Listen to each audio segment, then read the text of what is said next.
कहां पर होगा जहां कुत्तों को खाना खिलाया जा सकता है। और जिस तरीके से ये फैसला सुप्रीम कोर्ट का निकलकर सामने आया है, और जब पहले फैसला आया था उस पर भारी विवाद देखने को मिला, और अब जिस तरीके से संशोधित फैसला आया तो इस पर लोगों के रिएक्शन किस तरीके से निकलकर सामने आए हैं वो आप रिपोर्ट में देखिए। As a Bharatiya Janata also और भगवान के बच्चे ऑल्सो हमें भरोसा था कि आज हमारे बच्चों के साथ इंसाफ होएगा, और जो कि होगा। अगर आगे वो जो भी कहते हैं कि फीडिंग पॉइंट्स बनाए या एग्रेसिव डॉग्स के लिए हेल्प कराएं, हम हेल्प कराएंगे, but there should be a proof. अगर आप ये कह देते हैं कि कोई भी डॉग एग्रेसिव है, अगर आप ये कह देते हैं तो you should have that proof with you, क्योंकि आप ऐसे तो किसी भी मासूम को बोल देंगे और वो बोल नहीं पाएगा। तो वी शुड हैव प्रूफ्स। अगर वो एग्रेसिव है तो हम उन्हें कंफाइनमेंट में रखें 10 दिन के लिए, उनका बिहेवियर देखें। अगर उसे रेबीज नहीं है, उसे कोई प्रॉब्लम नहीं है, तो उसे वापस छोड़ा जाए वैक्सीनेट करके। जो कोर्ट का आप बता रहे हैं कि पब्लिक फीडिंग बंद कर दी गई, पर अदरवाइज फिर रेस्टोरेंटों को हम कैसे फीड करेंगे? उनके पास तो कोई ऑप्शन ही नहीं है खाने का। तो कोई उन्होंने आई थिंक मेरे को ऑप्शन छोड़ी होगी कि हम किस तरह उनको फीड करा पाएंगे। शायद मेरे को नहीं डिसीजन आपने पढ़ा है, बट कुछ तो होगा, क्योंकि अदरवाइज फीड नहीं करा पाएंगे तो फिर कैसे उनका जीवन चलेगा। बहुत बड़ा रिलीफ, बहुत बड़ा रिलीफ, बहुत बड़ा रिलीफ, बहुत बड़ा। मतलब हम एक्सप्लेन नहीं कर सकते। 10-11 दिन से हम लोग किस ट्रॉमा में जिए, कैसे जिए, कुछ नहीं पता। सिर्फ रोए नहीं सोए।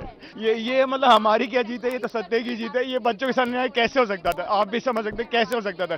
महादेव के बच्चे, हमारा कल्चर, हमारी सनातन संस्कृति कैसे पॉसिबल था? नहीं था पॉसिबल। मैं 100 डॉग्स को फीड कराता हूँ, ट्रीटमेंट करता हूँ, सब कुछ करता हूँ। मतलब मैं कोई बताना नहीं चाह रहा, पर हम बच्चों की केयर करते हैं और करते रहेंगे, कुछ भी हो करते रहेंगे।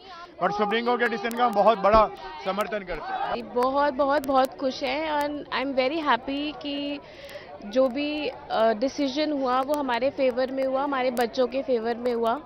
और बस थैंक यू गॉड। वो बिल्कुल सही बात है, क्योंकि खाना भी वेस्ट होता है और डॉग्स फीडिंग के टाइम अग्रेसिव हो जाते हैं। That we will make sure कि हम वो फीडिंग पॉइंट्स बनाएं और उसके ऊपर हम काम करें। सुप्रीम फैसले का इंतजार था, और वो सुप्रीम फैसले का इंतजार था आवारा कुत्तों पर। जाहिर सी बात है, कई सारे पशु प्रेमियों ने अपनी तरफ से इसका विरोध भी जताया, लेकिन अब ये स्थिति साफ हो चुकी है कि जो हिंसक श्वान है, जो बीमार है, उन्हें ना छोड़ा जाए। इसी तरह का इनिशिएटिव इंदौर में भी लेने की बात की गई थी। पहले मैं उन डेटा और स्टैटिस्टिक्स की बात करता हूं जो इंदौर शहर के हैं। जनवरी से लेके अब तक तकरीबन 28,000 लोग आवारा कुत्तों का शिकार हुए हैं। जाहिर सी बात है, ये नंबर छोटा नहीं है। पिछले महीने 10,000 लोगों को आवारा कुत्तों ने काटा था।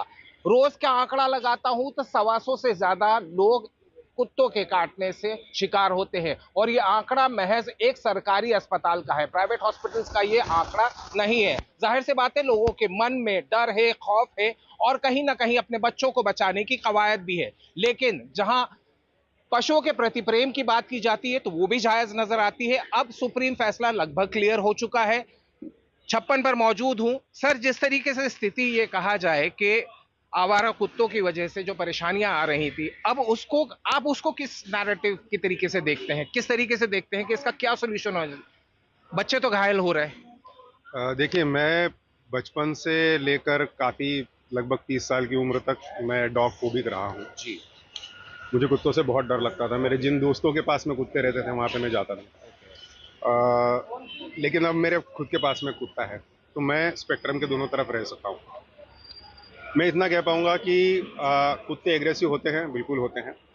उसकी कुछ वजहें होती हैं, और जो पशु चिकित्सक होते हैं उन्हें इसके बारे में पता रहता है कि डॉग्स को अगर न्यूटर किया जाए तो उनका एग्रेशन कम हो सकता है। इसके बावजूद कुछ कुत्ते रहते हैं जो एग्रेसिव, से हम अलग अलग तरह के इंसान हैं, वैसे अलग अलग तरह के कुत्ते भी होते हैं।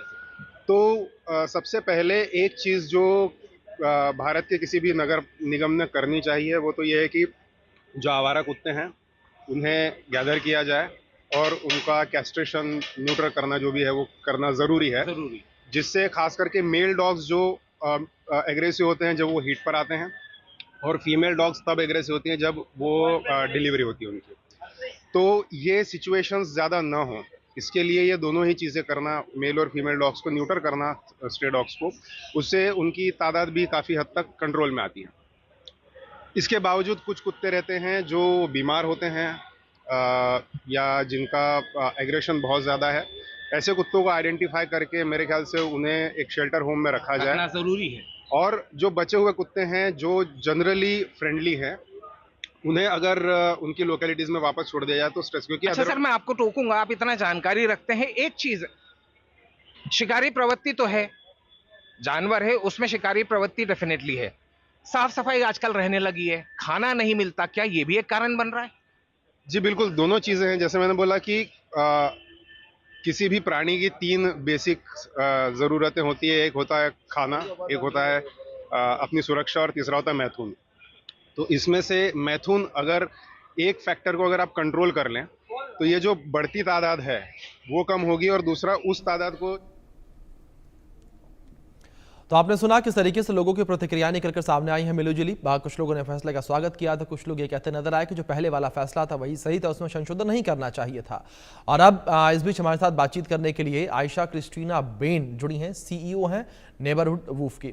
बहुत स्वागत है आयशा जी आपका सबसे पहले तो इंडिया न्यूज़ पर। और आयशा जी, मेरा पहला सवाल आपसे यहाँ पर यही है कि आप इस फैसले को किस तरीके से देख रही हैं, जिस तरीके से फैसला सुप्रीम कोर्ट के द्वारा संशोधित करके लाया गया है। पहले तो पूर्णतः बैन लगा दिया गया था कुत्तों के ऊपर, अब लेकिन सुप्रीम कोर्ट ने साफ तौर पर यह कहा कि जो कुत्ते खतरनाक हैं या जो बीमार हैं उन्हें छोड़कर बाकी सभी कुत्तों को छोड़ दिया जाए। ये बहुत जरूरी है। हम एक्चुअली वही